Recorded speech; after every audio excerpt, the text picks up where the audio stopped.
Il est 8h30, heure de Jérusalem, 7h30, heure de Paris. C'est l'heure de la revue de la presse et des médias israéliens sur Studio Kalita, relayé sur les ondes de Radio J.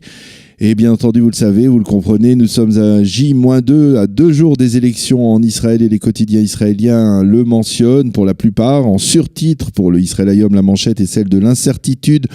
Tout reste ouvert, titre ce matin le quotidien gratuit. Ce sont les journées décisives, précise-t-il, tout en nous montrant des photos des deux principaux candidats, Binyamin Netanyahou et Benny Gantz. Présentation semblable du Yediot Ahronoth, qui nous montre les deux principaux candidats, qui expliquent dans une sorte d'éditorial pourquoi ils sont le plus aptes à devenir ou à rester Premier ministre. Dans son éditorial, Binyamin Netanyahou explique ce matin, donc en première page du Yediot Ahronoth, qu'il entend poursuivre sur sa lancée et continuer son action au cours des 10 dernières années. Citoyens d'Israël, écrit le Premier ministre, dans 2 jours, vous allez décider si un gouvernement de droite et fort continuera à tenir les rênes du pouvoir ou bien si vous préférez un gouvernement de gauche et faible, dirigé par Lapid et Gantz, qui nous ramènera en arrière. Or, le seul moyen d'empêcher la création de ce gouvernement de gauche, eh bien, écrit Binyamin Netanyahou, c'est de voter Likoud. Benny Gantz, lui, écrit ce matin, toujours dans le Yediot Ahronoth, après avoir servi mon pays pendant près de 40 ans en tant que soldat et officier, puis chef d'état-major, après avoir combattu sur les champs de bataille pour cet État que j'aime tant, je demande à m'enrôler à nouveau, mais cette fois pour une bataille en faveur de l'image de l'État d'Israël. Après 13 années de pouvoir de Binyamin Netanyahou, nous avons une occasion réelle de changer le pouvoir et seul un vote en faveur de bleu-blanc modifiera les choses. Tout autre vote laissera Binyamin Netanyahou au pouvoir avec Smotrich comme ministre de l'Éducation et un Premier ministre flanqué d'actes d'accusation. Au milieu de cette première page du Yediot Ahronoth, un sous-titre, les partis de droite s'insurgent contre la campagne de Gewalt de Binyamin Netanyahou.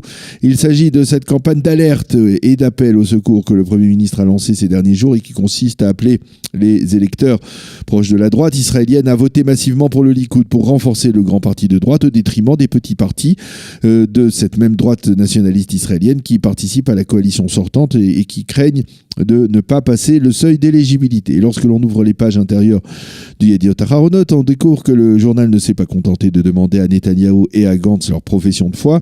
Il l'a demandé à tous les chefs des formations, des principales formations qui doivent se retrouver dans la 21e Knesset. Ainsi, Naftali Bennett de la Nouvelle Droite promet de compléter la révolution de droite. Le Rav Rafif Peretz du foyer juif appelle à voter en faveur du foyer du peuple juif. Aryeh Deri affirme que son parti chasse est la mezouza du Likoud.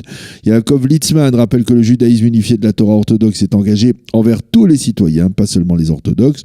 Avi Gabay, leader du Parti travailliste, souligne que sa formation n'a pas zigzagué durant la campagne. Moshe Kahlon promet que Kulanu sera au service des familles d'Israël. Meretz promet d'être le foyer de la gauche israélienne. Zéhout de Moshe Feiglin promet d'être le citoyen au cœur, de mettre le citoyen au cœur de ses préoccupations. Israël Beiteinu d'Avigdor Lieberman se disent à la fois laïque et de droite. Le parti Gesher d'Orly Lévy refuse de jouer au jeu de gauche ou de droite.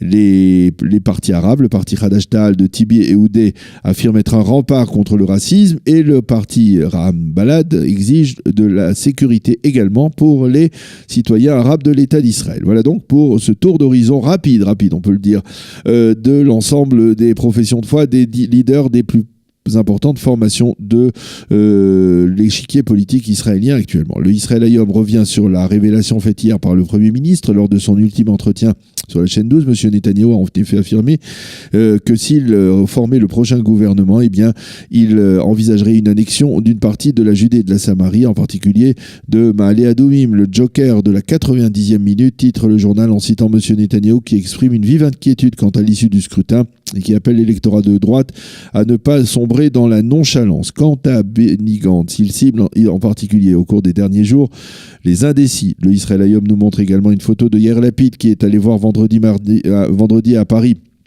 son ami Emmanuel Macron, comme si, en tout cas dans l'espoir de Yair Lapid, que cette photo pourrait lui permettre de gagner quelques voix. Le Israël Hayom, lui, donne aussi, comme le fait le Yediot Ahronoth, la parole à chacun des têtes de liste des principales formations. Et là, par exemple, on découvre que le conseiller spécial d'Orly Lévy de Gesher n'est autre que son père, David Lévy, qui fut vice-premier ministre et ministre des Affaires étrangères dans les années 90. Enfin, le Israël Hayom souligne que ce soir, C'est Benjamin Netanyahu qui sera l'invité de l'émission politique spéciale conjointement produite avec i24 News et qui sera présentée par Jean-Charles Banoun et Barbara Scherer. Le Maariv, lui, choisit dans sa page d'ouverture de donner la parole à Donald Trump qui hier a affirmé lors de la convention de la branche juive du Parti républicain que Benjamin Netanyahu et Benny Gantz sont des types bien, a dit le président. Cela sera serré, a-t-il annoncé, comme pronostic donc de cette campagne électorale, de ces élections législatives de mardi prochain. Et le Maariv souligne que les notables, les candidats du secteur arabe israélien, eux, s'inquiètent de l'absence de mobilisation dans cette communauté où, selon les sondages, seule la moitié des électeurs iront voter mardi prochain.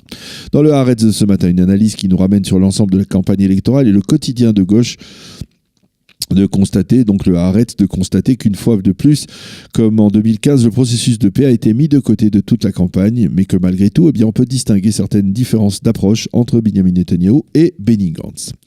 D'autres titres en bref ce matin dans la presse israélienne. Le site Walla cite ce matin le leader du Hamas dans la bande de Gaza, Yahya Sinwar, en dépit d'un week-end relativement calme dans le pourtour de la bande de Gaza et le long de la frontière, Yahya Sinwar menace, si Israël nous attaque, il doit savoir qu'il devra évacuer Tel Aviv.